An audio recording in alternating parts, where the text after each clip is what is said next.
If I want to browse, the list inafaa kulipia ni ngapi? Kama unataka the largest amount might charge something 50 bob. Kwa sababu sitakaa na hapo hatuta ni yule maybe tutakaa kama itapita muda mrefu sana ni 1 hour. Umecheki. Na hiyo that is the highest time. So nikilipa 50 bob na browse for how long? Ama hadi niende tu. Mpaka vile wewe mwenyewe utanitoka uende. So utachila hapo kando. Yeah, nitachila hapo kando. Na huwa pia naangalia kama kuna watu. Najua ni vizuri si atukema pamoja unatafuta unafukuzia your 50 shillings. Unatafuta watu watatu wawili. Yeah. Okay. Yeah. So how many clients at least do you get per day? My name is Manu and streets of Nairobi. Kuna ule msee anatembeanga na wifi kwa kichwa na tujaielewa hii ni wifi ya ukweli. Kama ni wifi kunaendaje huyu msee hajaishukisha wifi kwa kichwa? Ana supply internet ama ni aje? Bro, mambo vipi msee? Poa sana.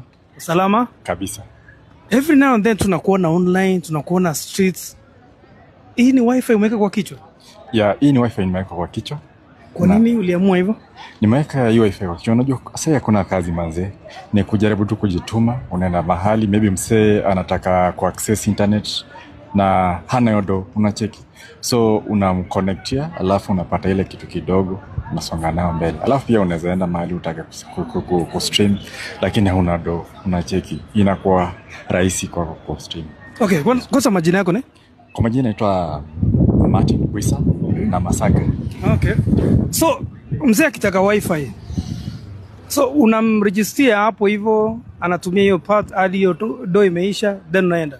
So for example naendanga mahali pe kuna crowd ama kuna event ama kwa matatu. So unakuta msee in between asubuhi unakuta kuna jam maybe unatoka Kiambu unaenda town. Inachukua muda mko wa gari tumezuba lakini msee anataka ku access internet na hana do ama hana hiyo pesa nyingi. Na siku hizi watu wako na fully nini okoa.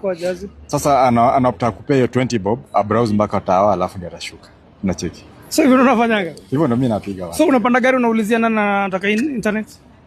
Mara nyingi route kama ya kutoka Kiambu makanga wananijua tu msee wa internet ndio huyo hata ndio ananitangazia ni wakati wa kupeana pesa lakini kuna msee wa internet yako hapa mimi husimama by the way.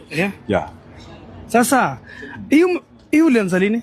Mimi nimeanza early December ndio nimeingia jiji ndio nikaanza kupiga hii ya 2025.